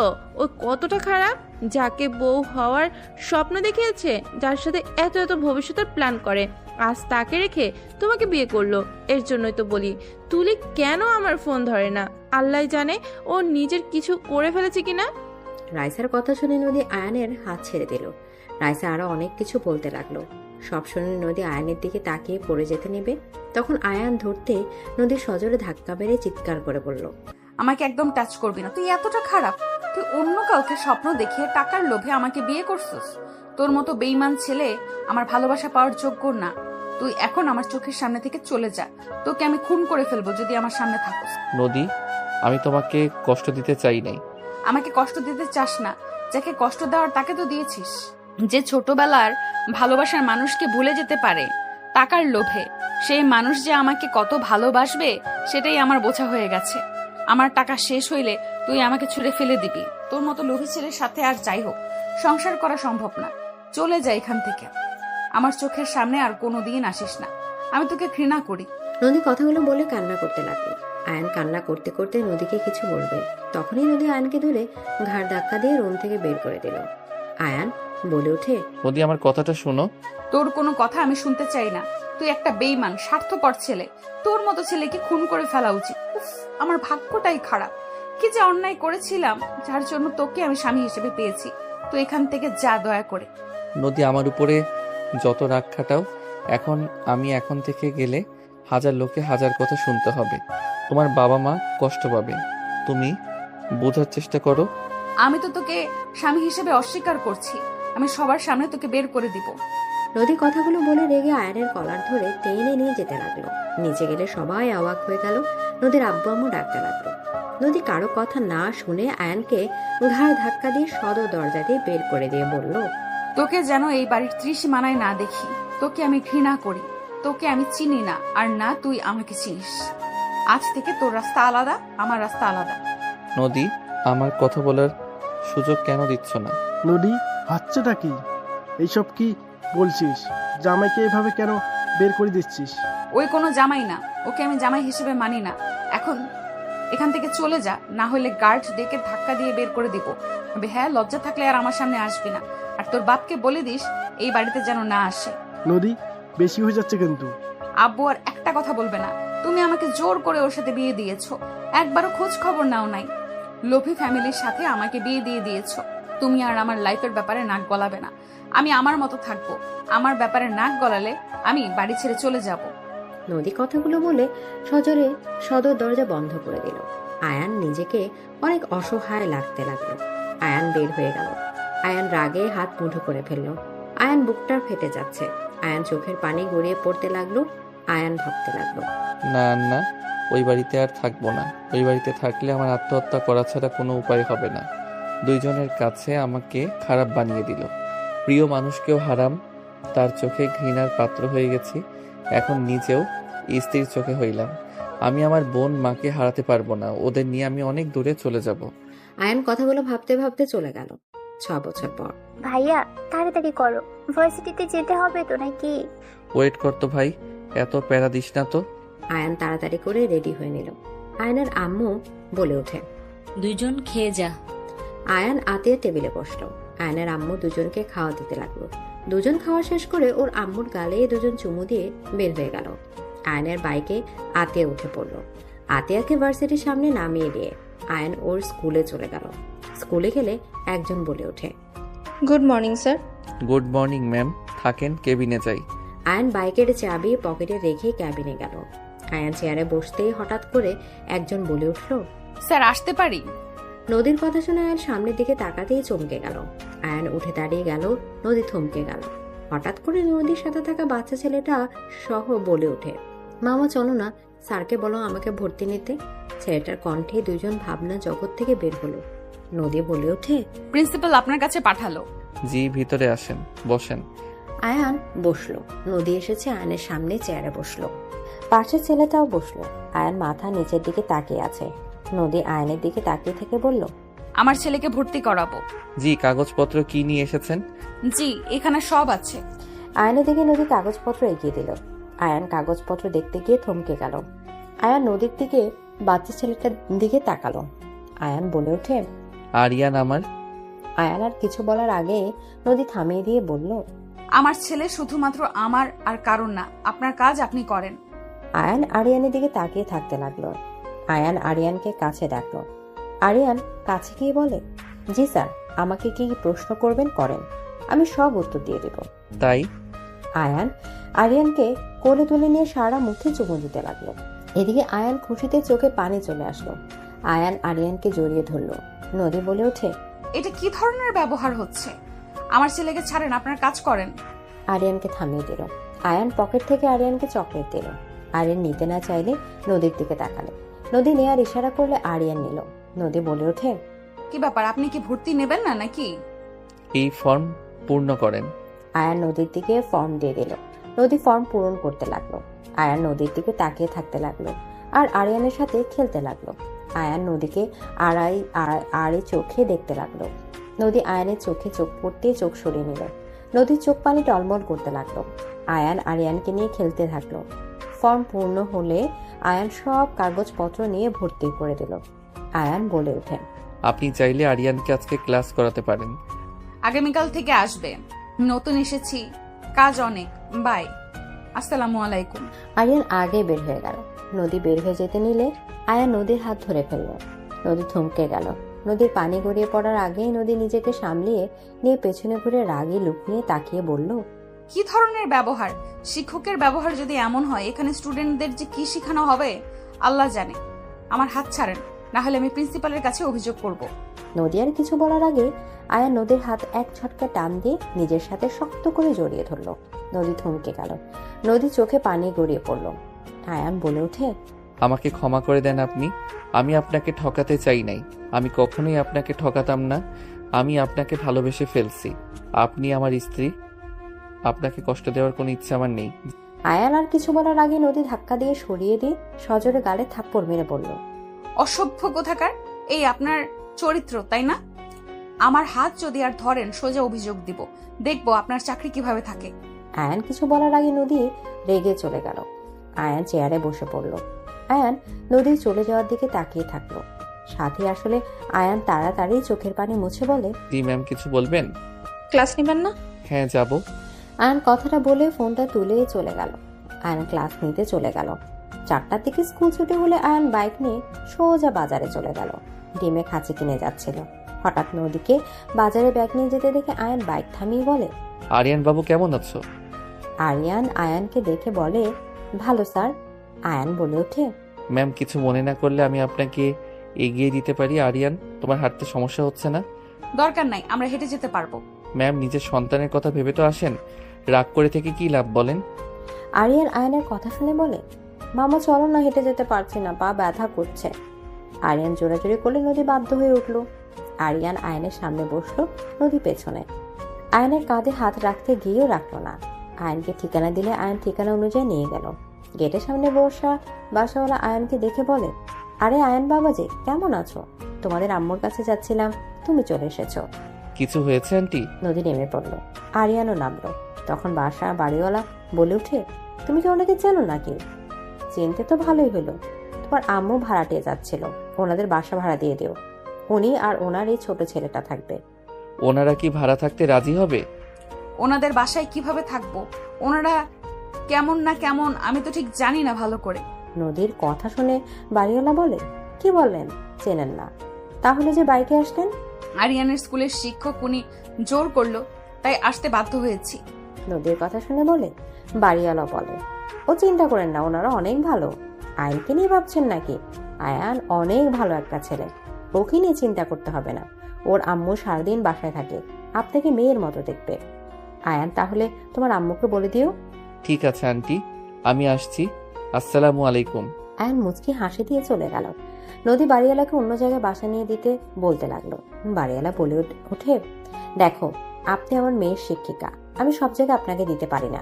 ওরা অনেক ভালো, ওখানে ওরা 6 বছর ধরে আছে। আয়নের ব্যাপারে এখানে সবাই জানে, আপনি নিশ্চিন্তে থাকেন। বাড়িওয়ালার কথা শুনে নদী মনে মনে ভাবতে লাগলো, আমার থেকে ভালো ওকে কেউ জানে না। ওই বেঈমান স্বার্থপর এখানে এসেছে সবার প্রিয় হইতে। বেঈমানরা সব সময় সবার প্রিয় হয়। নদী আরিয়ানকে নিয়ে চলে গেল। আয়ান বাসায় চলে গেল। বাসায় গেলে আতিয়া বলে ওঠে, ভাইয়া, একটা কাহিনী হয়েছে। কি? ভাবিকে দেখলাম। আম্মু নদীকে রুমা আন্টি ভাড়া দিতে বলছে। কি? নদীকে মানে? আবার সেই অতীত? আম্মু নদীর সাথে একটা সারপ্রাইজ আছে। ওর সাথে আবার কিসের সারপ্রাইজ? আসলে দেখতে পাবে। যাই হোক, অনেক ক্লান্ত লাগছে। আয়ান রুমে গিয়ে গোসল করে ঘুম দিল। ঘুম থেকে উঠে তাড়াতাড়ি করে রেডি হয়ে কোচিং নিয়ে চলে গেল। কোচিং এ পড়তে লাগলো। হঠাৎ করে নদী চলে আসলো। আয়ান সবাইকে থামিয়ে দিয়ে বলল, ম্যাম কিছু বলবেন? আন্টি আপনার কাছে পাঠিয়েছে, একটু সাইডে আসতে পারবেন কি? এই তোমরা পড়ো, আমি আসছি। আয়ান রুম থেকে বের হয়ে কিছুটা দূরে গেল। আয়ান বলে ওঠে, কিছু হয়েছে তোমার? সাথী নামের মেয়েটাকে খুঁজে পাওয়া যাচ্ছে না। আন্টি অনেক ভেঙে পড়েছে। দিশার থেকে তোমার ঠিকানা খুঁজলেন। দিশা বলল তুমি কোচিং সেন্টারে আসো। ঠিকানা চলে আসলাম। সাথী বাসায় যাই নাই। আচ্ছা ওয়েট, আমি দেখছি, তুমি বাসায় যাও। আরিয়ান একা বাসায় আছে, কান্না করবে তোমাকে না পেলে। ওই ঘুমিয়ে গেছে, উঠবে না, রাত 4টায় উঠবে ওই। আয়ান রুমে, আজকে সবাই বাসায় যাও, একটু কাজে আমাকে বের হইতে হবে। তোমরা আগামীকাল চলে এসেছো, আজকের পড়া পড়িয়ে দিব।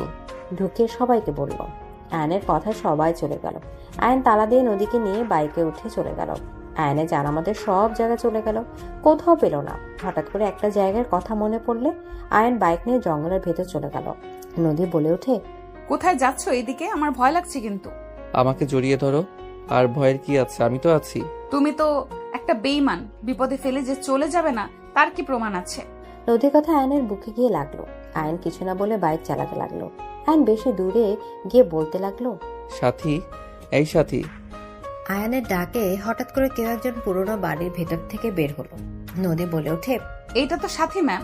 নদীর কথা শেষ হতে সাথের পেছন থেকে কয়েকজন বের হলো। সাথের হাতে বাঁধা। আয়ান রাগ বেড়ে গেল। আয়ান বলে ওঠে, সাথীকে ছাড়ো, আন্টি অনেক কান্না করছে। ছাড়ার জন্য তো ধরি নেই। আমি এখন পুলিশে ফোন দিচ্ছি। কি ব্যাপার? এই ম্যামকে কেন নিয়ে এসেছে জান? ম্যাম যে কাজ করতে চাচ্ছে, ওকে নিষেধ করো, উনি হুদাই ফেসে যাবে। ম্যাম রাখেন, কল দিয়েন না, আমি দেখছি। সাথীকে মেরে ফেলবে, আমি তাকিয়ে দেখবো নাকি? পারবে না, রাফিয়া ছেড়ে দাও, মাথা অনেক ব্যথা করছে কিন্তু। ছেড়ে দেবো তো জান, তোমাকে যেখানে টাচ করেছে আমি সেখানে আদর করব, তারপরে ছেড়ে দেবো। রাফিয়া, মেজাজ খারাপ করো না, আমাদের মাঝে কোনো সম্পর্ক নাই। হুট করে আমি পড়ে যেতে নিয়েছিলাম, সাথী আমাকে ধরতে গিয়ে আমার উপরে পড়ে গিয়ে লিপ কিস হয়ে গেছে। একদম চুপ, আমি একটাও বাজে কথা শুনতে চাই না। আমি খুব ভালো করে দেখছি ওইটা ওঠা বাদ দিয়ে মজা নিচ্ছিল। নদী চোখ বড় বড় করে ফেলল। রাফিয়ার সাথীর ঠোঁটের দিকে সজোরে খুশি মারতে যাবে। আয়ান দৌড়ে গিয়ে হাত ধরে পেছন থেকে জাপটে ধরে আর তিনজনকে অন্য হাত দিয়ে থাপ্পড় দিয়ে ফেলে দিল। নদীকে ইশারা করলে নদী সাদের হাত পা খুলতে লাগলো। রাফিয়া বলতে লাগলো, আমাকে ছেড়ে দাও আয়ান, আমি ওরে খুন করে ফেলবো। ও কতবার বলছে আমার জিনিসের দিকে নজর না দিতে, ওই বারবার একই কাজ করছে। আমিও এমন হাল করব, ও কোনো ছেলের দিকে যেন না তাকাতে পারে। রাফিয়া, আমি কারো জিনিস না। আমি তোমাকে লাভ করি না। আর আমি আগেও বলছি, এখনো বলছি, আমি অন্য কাউকে ভালোবাসি। এই মেয়ে পাগল নাকি? এই আয়ান কখনোই কাউকে ভালোবাসতে পারে না। ওই ভালোবাসে একজনকে, ওই একটা স্বার্থপর। ওর জন্য কেন তুমি নিজের নামে কলঙ্কের দাগ নিচ্ছ? নদীর কথা শুনে সাথে রাফিয়ার সাথে সবাই অবাক হয়ে তাকালো। সাথে বলে ওঠে, ম্যাম এসব কি বলছেন? আপনি কি আয়ানকে আগে থেকে চেনেন? নদী চুপ হয়ে গেল। আয়ান বলে ওঠে, ম্যাম, ওকে নিয়ে যান, আমি দেখছি। আয়ান রাফিয়াকে শক্ত করে ধরে থাকলো। এই মেয়েগুলো সাথীকে ধরতে যাবে।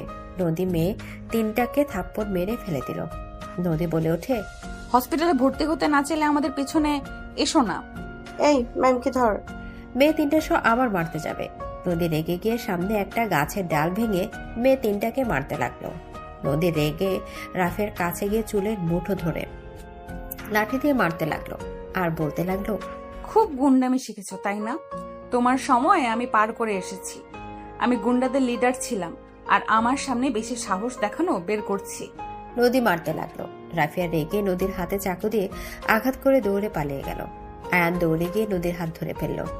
আয়ান নদীকে বলল, চলে যাও, বাদ দিয়ে এভাবে মারামারি করতে কে বলেছে? কতখানি কেটে গেল। ছাড় তো তুই। তুই লুচ্চা লুচ্চা আসস। তুই কোনোদিনও ভালো হবি না।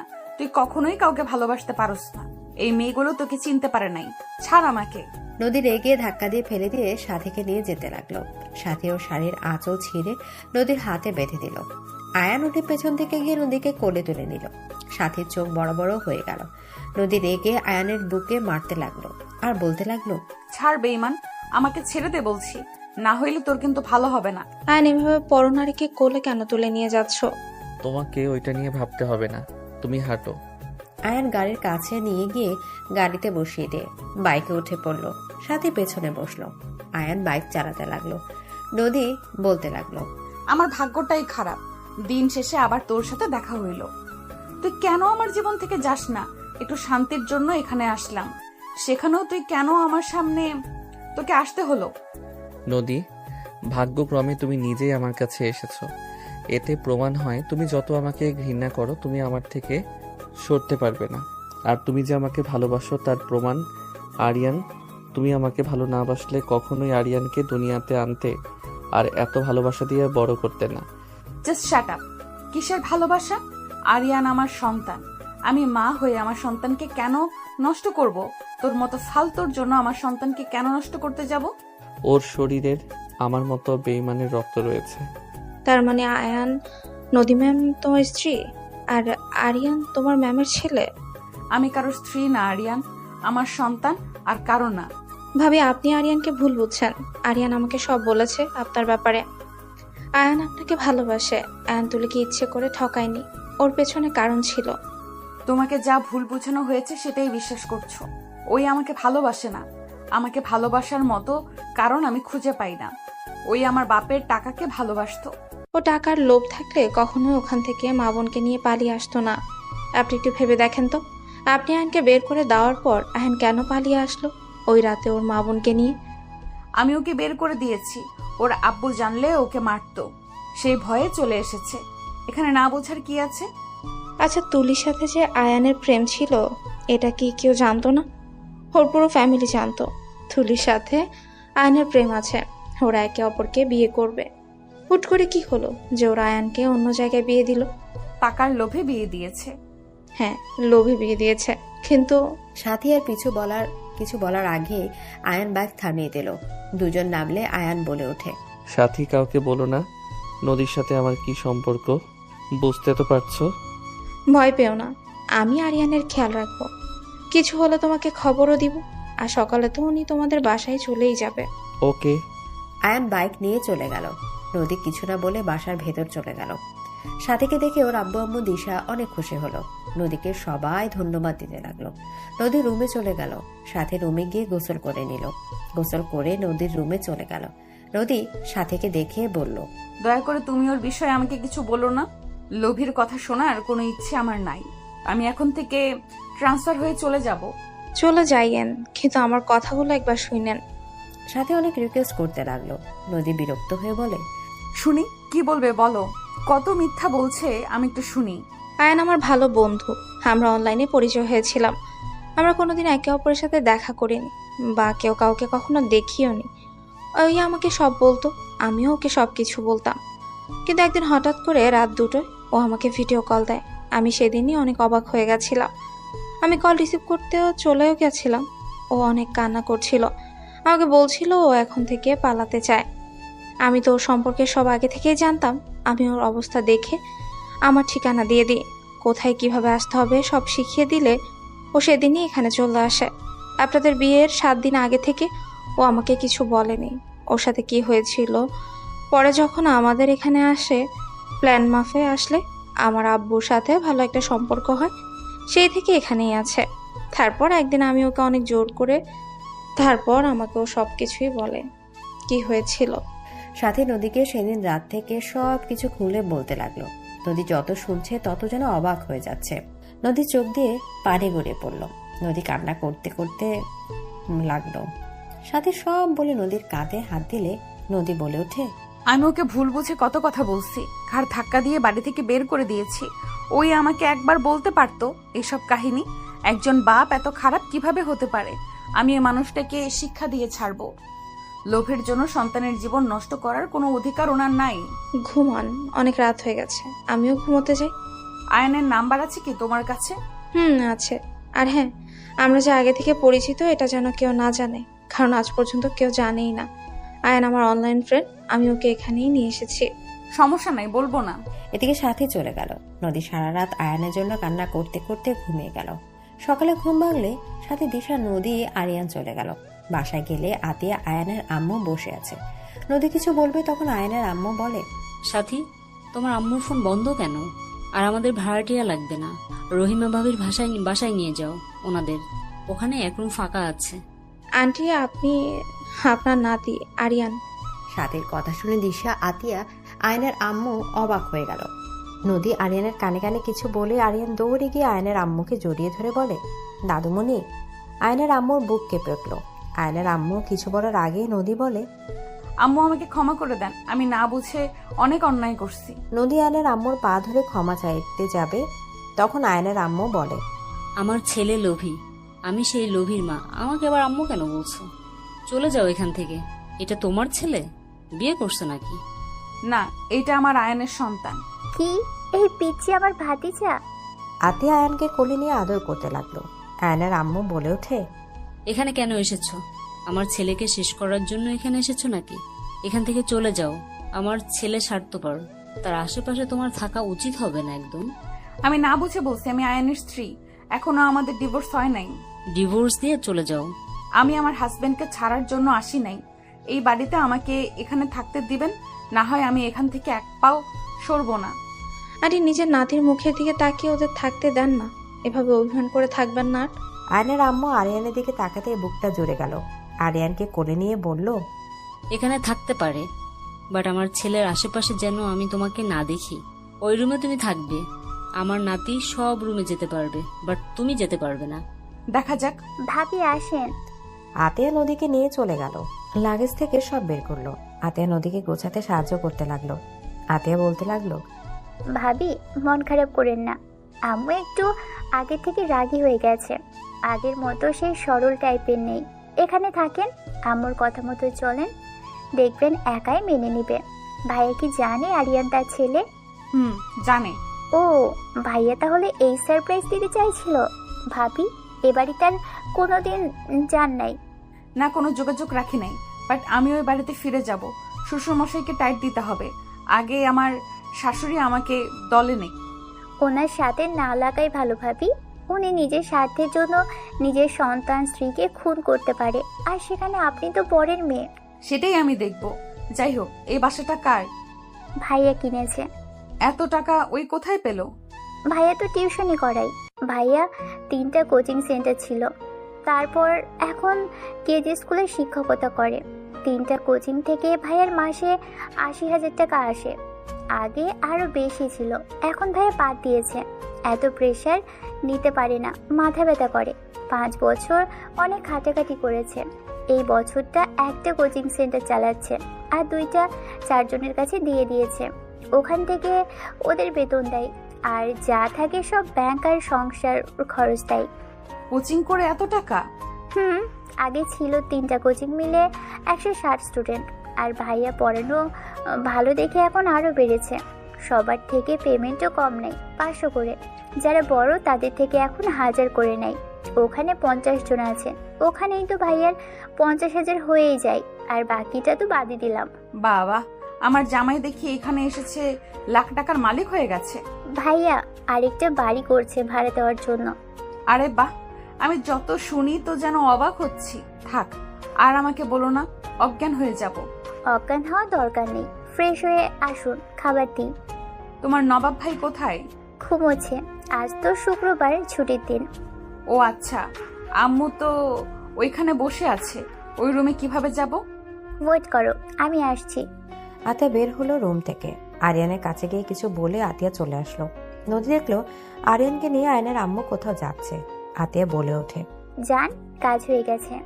কি ব্যাপার, কোথায় যায়? আরিয়ানকে বললাম চকলেট আইসক্রিম খেলে দাদুমণিকে বলো। আরিয়ান বলতেই চাচ্ছিল না, বুঝলাম। পরে বললো আম্মু নিয়ে গেছে দোকানে। হায় রে, ফাজিল হয়েছে তুমি। আতিয়ার সাথে দিশার সাথে সোফায় বসে গল্প করতে লাগলো।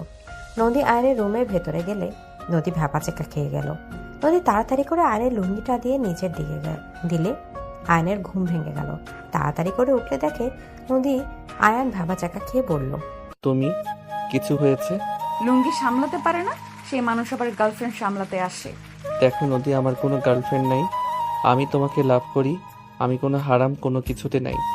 আমি আমার স্ত্রীকে ভালোবাসি আর সারা জীবন তাকে বাসবো। চাপাবাজি। বিশ্বাস না করলে আমার কিছু করার নাই। যাই হোক, রুমে উঠে গেছো নাকি? গুড, বাট আমার ছেলে কোথায়? তার দাদুমণির সাথে দোকানে গেছে। ও আচ্ছা। আয়ান কথাটা বলে উঠে লুঙ্গি ঠিক করতে গেলে নদী তাকাতে আয়ান বেশ লজ্জা পেয়ে গেল। নদী বলে ওঠে, এইভাবে দরজা যে খুলে ঘুমাও, শরম করে না? আমি না উঠলে কেউ আমার রুমে আছে না, বাইরে থেকে ডাক দেয়। আর আমি লুঙ্গি পরে ঘুমাই না, যখন বেশি গরম লাগে সেদিন পরি।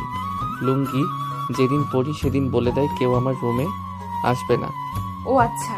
তুমি আবার ওইভাবে তাকিয়ে থাকো কেন? কই, আমি আবার কিভাবে তাকালাম? যাই হোক, যাও ফ্রেশ হয়ে নাও। আয়ান ওয়াশরুমের দিকে যেতে যেতে ভাবতে লাগলো, কাহিনী কি? বউটার ব্যবহার কেমন যেন পরিবর্তন মনে হচ্ছে। আর আমার রুমে আসলো না, আমাকে তো ঘৃণা করে। আবার ওইভাবে কেন তাকিয়েছিল? আয়ান ভাবতে ভাবতে ফ্রেশ হয়ে নিল। ফ্রেশ হয়ে বের হলে দেখে নদী বিছানা ঠিক করে ঘর ঝাড়ু দিচ্ছে। আয়ান চোখ কপালে উঠে গেল। আয়ান তাড়াতাড়ি করে নদীর হাত থেকে ঝাঁটা নিতে গিয়ে সোজা দুজন ফ্লোরে পড়ে গেল। নদী আয়নের উপর পড়ে গেলে আয়নের ঠোঁট গিয়ে নদীর কপালে গিয়ে লাগলো। নদী মুখ তুলতে আয়ন বলে উঠল, ঠিক আছে। আর তুমি আমার রুম কেন পরিষ্কার করছো? এভাবে টান কেন দিলে? ব্যথা তো ঠিকই পেলে। অল্প পেয়েছি, ওঠো। পারবো না। নদী আয়নের উপর জিদ করে শুয়ে থাকলে আয়ান বুঝতে বাকি রইল না। আয়ান খুশিতে নদীকে জড়িয়ে ধরল। আতিয়া বাহির থেকে কাশি দিয়ে বললে, বসের ঘর থেকে সব দেখা যাচ্ছে, সাথী আপু বলো দরজা লাগিয়ে নিতে। আতিয়ার কথা শুনে নদী আয়ান লজ্জা পেয়ে তাড়াতাড়ি উঠে পড়ল। নদী বলে ওঠে, বেয়াদব ছেলে কোথাকার, এইভাবে কেউ জড়িয়ে ধরে? লজ্জা শরম নাই? আয়ান ভ্রু কুচকে তাকালো। আয়ান সোজা দরজা লাগিয়ে দিতে যাবে, ওর আম্মুর কণ্ঠ শুনে নদী ছিটকে রুম থেকে বের হয়ে গেল। আয়ান ফিক করে হেসে দিল। আয়ান আলমারি থেকে শার্ট প্যান্ট বের করে পরে নিল। আয়ানের আম্মু বলে ওঠে, আয়ান কোথাও যাবি নাকি? গতকাল কোচিং পড়াতে পারি নাই, রাফিয়া সাথীকে তুলে নিয়ে গেছিল। ওকে খুঁজতে গিয়ে আর পড়ানো হয় নাই। ওই মেয়েটা খুব বিগড়ে গেছে, ওর মায়ের কাছে নালিশ দিয়ে তো কিচ্ছুই হচ্ছে না। আচ্ছা, খাবার খেয়ে নে। এই তোমরাও আসো। আন্টি, আমরা এখন খাবো না। চলো, খেতে এত লজ্জা কেন পাও? আয়নের আম্মু সবাইকে নিয়ে খাবার টেবিলে চলে গেল। নদী খাবার পরিবেশন করতে গেলে আয়নের আম্মু বলে, ভাড়াটিয়ার মতো ভালো এই বাড়ির বউ হওয়ার চেষ্টা করো না একদম। আম্মু দিক, নদী তুমি বসো। নদী বসলো। আয়নের আম্মু সবাইকে খাবার দিতে লাগলো। আরিয়ানকে কোলে বসিয়ে নিজে বসে বলল, তোরা ভাই বোন আজ নিজের হাতে খা। আজ থেকে আমি আমার নাতিকে খাওয়াবো, আর কাউকে খাইয়ে দিতে পারবো না। আয়নের আম্মুর কথা শুনে আয়ান আতিয়া চোখ বড় বড় করে তাকালো। আতিয়া বলে ওঠে, নাতি পেয়ে আমাদের ভুলে গেলে? সম্পর্ক বদলে গেল একটি পলকে। আয়নের কথা শুনে সবাই হেসে দিল। আতিয়া বলে ওঠে, কি আর করার, ভাইয়া নিজের হাতেই খাইতে হবে, যাও। সবাই খেতে লাগলো। খাওয়ার ভিতর হঠাৎ করে নদীর পায়ে সুড়সুড়ি দিলে নদী ব্রু কুচকে তাকালো। আয়ন মিটিমিটি হাসলো। নদী জোরে একটা পাড়া দিলে আয়ন সাথে সাথে পা সরিয়ে নিল। নদী মিটিমিটি হাসলে আয়ন মুখ ভেঙচি দিলে সাথী কানে কানে বলে, প্রেম উঠলে উঠছে। আন্টি বুঝতে পারলেন না, ভাস দিবে। চুপ থাক।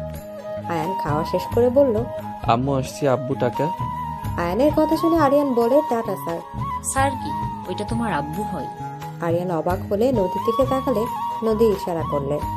আরিয়ান আয়ানকে জড়িয়ে ধরে বলে, আব্বু তুমি আমার আব্বু হও, আগে কেন বলো নাই? আয়ান আরিয়ানকে কোলে তুলে নিয়ে কপালে চুমু দিয়ে বলে, আমি তো ভাবছি আমার আব্বু আমার উপরে রাগ করেছে বলে যদি আমার সাথে কথা না বলে, তাই বলি নাই। আয়নের কথা শুনে আরিয়ান বলে, আমি তো রাগ করি নাই আব্বু, আমি তোমাকে অনেক মিস করেছি আব্বু।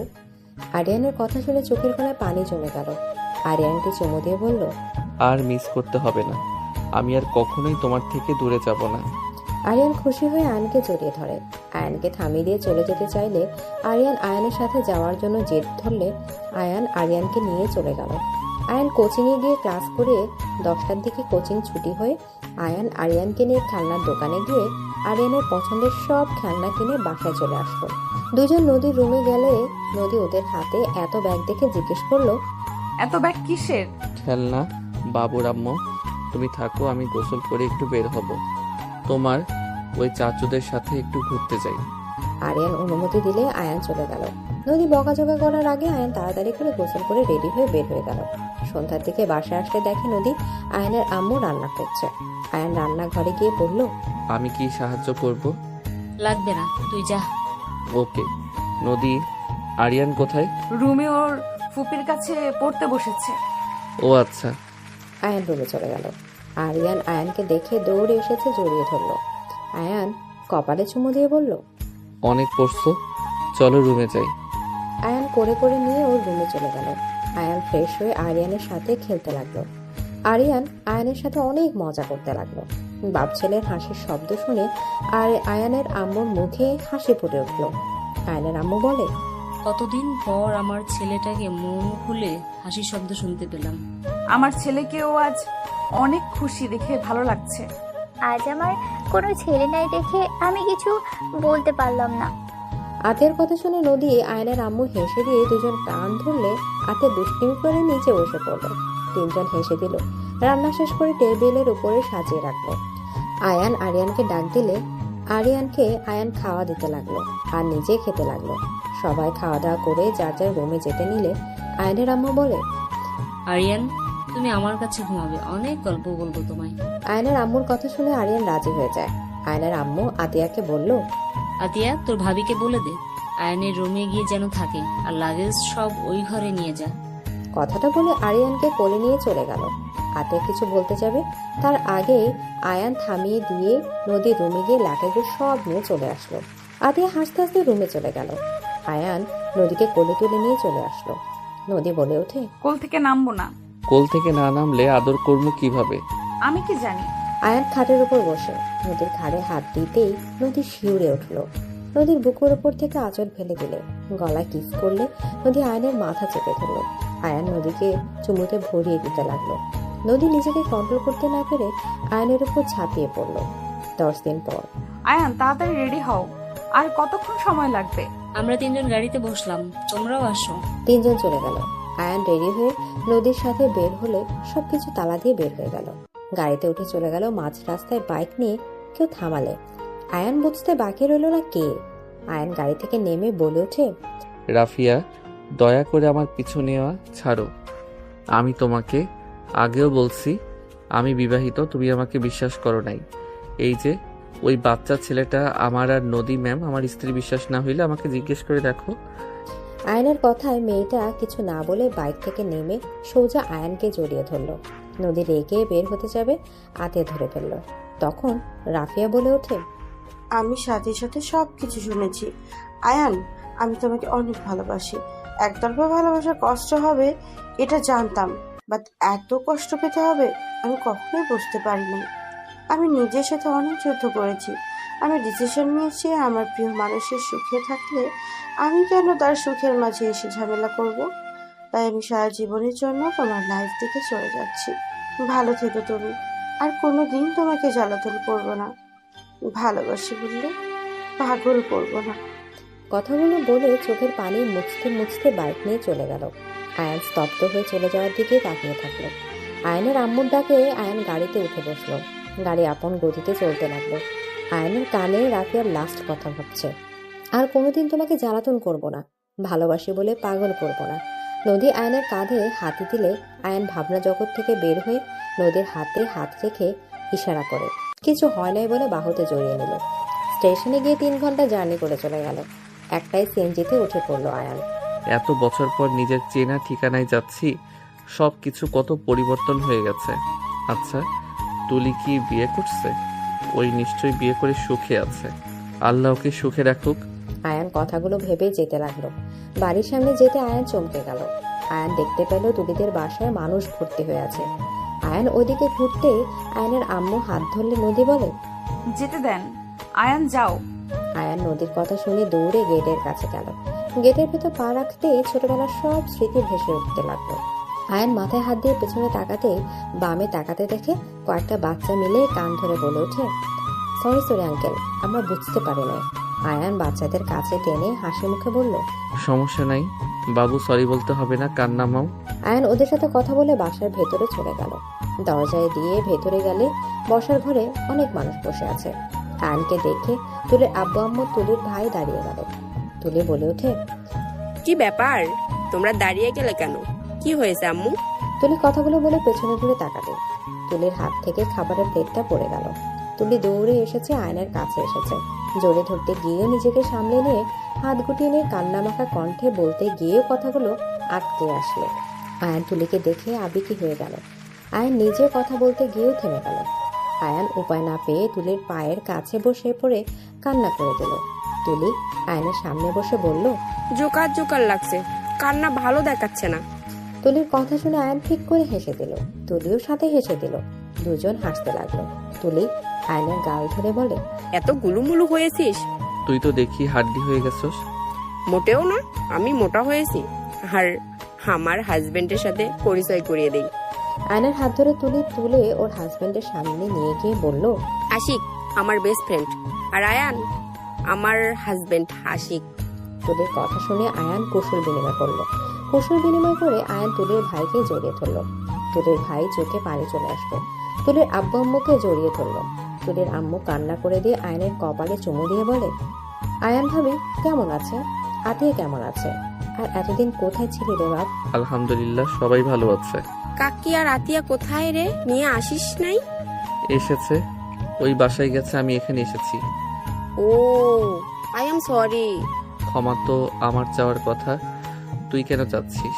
ভুল বুঝে তোকে কত গালাগালি অভিশাপ দিয়েছি, বাট সব সত্যি জানার পর নিজের উপর রাগ হচ্ছিল। তুই এখান থেকে পালিয়ে যাওয়ার পর থেকে আমি মেনে নিতে পারছিলাম না। একদিন কাকু সত্যিটা বলে দেয়, সেখান থেকে আমি অনুশোচনায় ভুগছি। চল ওই বাসায়। তোর বউয়ের সাথে দেখা করার চেষ্টা করছি, বাট পারি নাই। ও কোনো কথা শোনার পাত্রী না। ওই এসেছে। কি সত্যি? তুলির আব্বু আম্মু বলে ওঠে, তুলি তুই থাক জামাইয়ের কাছে, আমরা আসছি। তুলি মুখের দিকে তাকাতে তুলির হাজবেন্ড বলে, তুমিও যাও, আমি একটু বের হব। তুলি খুশি হয়ে গেল। আশিক বের হয়ে গেল ওর ফ্রেন্ডদেরকে নিয়ে। আয়নের সাথে তুলির ফ্যামিলি চলে গেল। আয়ন ওর বাসায় ঢুকতে দেখে আয়নের আব্বু আয়নের আম্মুর পায়ের সামনে বসে আকুতি মিনতি করছে। রাহেলা, আমাকে ক্ষমা করে দাও, আমি নিজের ভুল বুঝতে পারছি। সন্তান স্ত্রী ছাড়া এই দুনিয়াতে কেউ আপন না। তোমরা না থাকায় আমি বুঝতে পারছি তোমাদের ছাড়া আমি কতটা অসহায়। প্লিজ আমাকে ক্ষমা করে দাও। ক্ষমা চাইবেন না দয়া করে। এখন আমি ক্ষমা চাওয়ার বা পাওয়ার জন্য আসি নাই। আমার বৌমা জোর করে নিয়ে আসলো, দেখে আসলাম। আপনাদের চেহারা দেখলে আমার ঘৃণা হয়। আয়নকে দেখে আয়ন আব্বু বলে দৌড়ে এসেছে কোলে উঠলে। আয়নের আব্বু তাকালে আয়নকে দেখে আয়নের সামনে গিয়ে হাঁটু গেড়ে বসে পড়ল।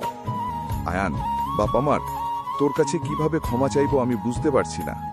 আমি তোর সাথে অনেক অন্যায় করছি। তোর লাইফ থেকে তোর প্রিয় মানুষকে কেড়ে নিয়েছি। ছোটবেলা থেকে প্যারা ভিতরে রেখেছিলাম। জোর করে সিনিয়র একটা মেয়ের সাথে বিয়ে দিয়েছি তোকে। টাকার লোভে আমি অন্ধ হয়ে গেছিলাম। বিশ্বাস কর, আমি এমন করতাম শুধুমাত্র তোদের জন্য। আমি ছোটবেলা অভাবে বড় হয়েছি। আমি দেখেছি অভাব কি জিনিস। আমি সব সময় চাইতাম তোদের যেন কোনো অভাব না আছে। টাকার জন্য চিকিৎসা অভাবে যেন কেউ মারা না যায়। আমি আমার আদরের ছোট বোনকে হারিয়েছিলাম টাকার অভাবে, চিকিৎসা না করাতে পেরে। সেইখান থেকে আমার ভিতরে জিদ জন্ম নেয়, টাকা ইনকাম করতে হবে। আয়নের আব্বু কথাগুলো বলে কান্না করতে করতে বলে, টাকার লোভে আমি অন্ধ হয়ে গেছিলাম। স্ত্রী সন্তানের সাথে কেমন ব্যবহার করতে হবে। আমাকে ক্ষমা করে দে বাপ, আমি তোর পায়ে ধরছি। যে পায়ে ধরতে যাবে সাথে সাথে আয়নের ধরে বল ফেলে। আয়ন ওর আব্বুর সামনে বসে হাত চুমু দিয়ে বলে, আব্বু, তোমার উপরে আমার অনেক রাগ ছিল, অভিমান ছিল, বাট এখন আমার কারোর উপরে রাগ অভিমান কিচ্ছু নাই। তোমাকে শুধু একটা কথা বলবো, সন্তান স্ত্রীকে টাকা পয়সা দিয়ে ভরিয়ে রাখলে চলে না। তাদের সাথে ব্যবহার, সাথে ভালোবাসা এইসবও দরকার আছে। যাই হোক আব্বু, কান্না করো না, আর এইভাবে আমার কাছে ক্ষমা চাও না। তুমি আমার জন্মদাতা পিতা, তোমাকে এভাবে দেখতে কোনো সন্তানের ভালো লাগবে? ওঠো। আয়ন ওর আব্বুকে তুলে চোখের পানি মুছে দিল, আয়নকে শক্ত করে জড়িয়ে ধরল। আয়নের আম্মু তুলির আব্বু আম্মুর সামনে গিয়ে হাত জোর করে ক্ষমা চাইতে গেল। সাথে সাথে তুলির আম্মু জড়িয়ে ধরে বলে, ভাবি, আমরা না বুঝে অনেক কিছু বলেছি। ভাইজান আমাদের সব বলেছে, আয়ন কেন অন্য কাউকে বিয়ে করছে, কেন তুলিকে ঠকিয়েছে, সব বলেছে। আমরা সবাই আপনাদের খুঁজেছি কিন্তু পাই নাই। আপনারা এতদিন কোথায় ছিলেন? রাঙাপুর গ্রামে। ওইটা আবার কোন গ্রাম? চিনবে না, ওই জন্য তো ওইখানে থাকছি। রাহেলা, আমাকে ক্ষমা করে এখানে তোমরা থেকে যাও না। এখানে থাকতে কেন যাব? আমার সন্তানের নিজস্ব বাড়ি আছে। ইনশাআল্লাহ দোয়া করবেন আমার সন্তান জানি আরো বড় হয়। আয়ানের নিজস্ব বাড়ি? হ্যাঁ, আমার সন্তান। এখানে যে সম্মান পাই না, আমার সন্তান ওই গ্রামের সবার চোখের মণি। আমি আয়ানকে সন্তান হিসেবে পেয়ে গর্বিত। আম্মু বাদ দাও, আম্মু আব্বুকে ক্ষমা করে দেন, উনি তো নিজের ভুল বুঝতে পারছে। এখন তো বুঝবে, এখন যে সবাই লাথি দিতে শুরু করেছে। বৌমা, এখানে থাকবো না, তোমার জোরাজুরিতে এখানে এসেছি। এই লোকটাকে দেখলে ঘৃণা হয়, আমার রাগ হয়। চলো, তোমার আব্বু আম্মুর সাথে দেখা করে চলে যাব। রাহেলা কথাগুলো বলেই চলে গেল। নদী বলে ওঠে, আব্বু এইভাবে কান্না না করে যান, আম্মুর পেছন পেছন গিয়ে উনি যেখানে যাবে সেখানে যান। একটু নির্লজ্জ না হইলে মন পাওয়া যায় না কারো কাছে। যান যান, কি বোঝাতে চাচ্ছি বুঝছেন? নদীর কথা শুনে কাকি মাথায় একটা হালকা করে মারলে নদী লজ্জায় লাল হয়ে গেল। কাকি বলে ওঠে, ফাজিল মেয়ে একটা। আপনারা কি শেখাতে পারলেন না, তাই আমি একটু ওই আর কি। নদীর কথা শুনে সবাই হাসতে লাগলো। তুলি বলে ওঠে, পাশে কাকু কাকু মিলে যাবে দেখিস। তাহ বাপজান, আপনার নাম কি? তুলি আরিয়ানকে কোলে নিয়ে কথা বলতে লাগলো। আয়ান তুলির দিকে তাকিয়ে থাকলো। নদী তাকাতেই সাথে সাথে আয়ান চোখ সরিয়ে নিয়ে চোখ মারল নদীকে। নদীর আগে লুক নিয়ে তাকালো।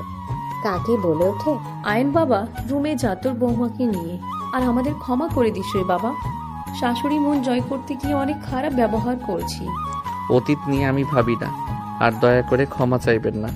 আতিয়া বোন আমার, আমাকে ক্ষমা করে দিস, তোর সাথে অনেক খারাপ ব্যবহার করছি। ভাইয়া, ক্ষমা চাইতে হবে না, আমি ওসব মনে রাখিনি। নদী কিছু বলবে তখন দেখে আয়নের আব্বু আয়নের আম্মুকে কোলে তুলে নিয়ে আসে। আয়ান, আতিয়া, রাসেল অন্যদিকে তাকালো। নদী বলে উঠল, এই না হইলো আমার শ্বশুর মশাই। নদীর কথা শুনে আয়নের আব্বু আম্মু লজ্জা পেয়ে গেল। আয়নের আম্মু বলে ওঠে, নামাও, লজ্জা শরম একটু নিজের ভিতরে রেখো। আমার বউকে আমি কোলে নিয়েছি, তাতে কার কি যায় আছে? নামাবে নাকি? রাগ দেখালে আয়নের আব্বু নামিয়ে দিল। আরিয়ান বলে ওঠে, দাদু তুমি দাদু মনিকে কোলে নিলে, আমাকে তো নিলে না। আরিয়ানের কথা শুনে আয়নের আম্মু লজ্জা পেয়ে গেল। আয়নের আব্বু বলে ওঠে, আসলে তো আমার ভুল হয়ে গেছে, দাদু ভাই চলে আসো। আরিয়ান দৌড়ে আসলে আরিয়ান আয়নের আব্বুর কোলে উঠে পড়লো। আয়নের আব্বু কিছু বলবে তখনই নদীর আব্বু আম্মু রাইসা চলে আসলো। আয়ান দরজার দিকে তাকাতে আয়ান বলে ওঠে, আসসালামু আলাইকুম আব্বু আম্মু, শালিকা, কেমন আছেন আপনারা? আয়নের সালাম উত্তর দিল। নদীর আব্বু আম্মু রাইসা দৌড়ে এসেছে, আয়নকে জড়িয়ে ধরে কান্না করে দিল। রাইসা কান্না করতে করতে বলল, আয়ান আমাকে ক্ষমা করে দে। আমি সেদিন রাগের মাথায় আপুকে সব না বলে সেদিন তোকে আপু ওইভাবে বের করে দিত না। আমাকে প্লিজ তুই ক্ষমা করে দে। তুলির সাথে অন্যায় আমি মেনে নিতে পারছিলাম না। আমার রাগ হচ্ছিল যে আমার বোনকে না আবার কষ্ট দেস। প্লিজ আমাকে ক্ষমা করে দে। আয়ান রাইসাকে নিজের থেকে ছাড়িয়ে নিয়ে চোখের পানি মুছে দিতে দিতে বলে, আরে বাবা কুল, কান্না বন্ধ করো। আমি কারোর উপরে রেগে নাই। সেই দিন বলে ভালোই করছস। সেদিন বের হইতে পেরে নিজের সাহস ভেঙেছে, না হলে সারা জীবন আব্বুর অত্যাচার সহ্য করে থাকা লাগতো। ওইসব নিয়ে আমি আর ভাবি না, ক্ষমা চাস না তো? আর তোকে আরো ধন্যবাদ দেওয়া উচিত। সরি। আরিয়ান বলে ওঠে। নানু, আরিয়ান বলে দৌড়ে ওর নানুর কোলে উঠে পড়ল। আয়ানের আব্বু বলে ওঠে, আসসালামু আলাইকুম বিআই। বসেন আপনারা। নদী ওর আব্বু আম্মুকে জড়িয়ে ধরল। নদীর আব্বু বলে ওঠে, আয়ান, বিয়ে আজকের চলো আমাদের বাসায়, আমরা তোমাদের নিয়ে যেতে এসেছি। ওরা কোথাও যাবে না। বিআইন আমাকে ক্ষমা করে দেন। আমি আপনাদের সাথে অনেক খারাপ ব্যবহার করছি। আমাকে প্লিজ ক্ষমা করে দেন। আব্বু আম্মু, তোমরা রাগ করে থেকো না। অতীত বাদ দিয়ে নতুন করে সবাই মিলে সুখে থাকা ভালো। নদীর আব্বু আম্মুকে বোঝালে পরে আয়নের আব্বু আম্মু নদীর আব্বু আম্মু মিল হয়ে গেল। পুরো ফ্যামিলিকে মিল হতে দেখে তুলির মুখে হাসি ফুটল। তুলি চোখের কোনায় পানি গড়িয়ে পড়ল। তুলি চলে যাওয়ার সময় আয়নের কানে কানে বলে গেল, সবার সাথে মিল হয়ে গেলে সবকিছু ঠিক হয়ে গেল, শুধু মাঝখানে আমি আমার প্রিয় মানুষটাকে পেলাম না। এই আফসোস আমার সারা জীবন থেকে যাবে। সবার সুখের দিন আসলো, শুধু আমার সুখটা অন্য কারো হয়ে গেছে।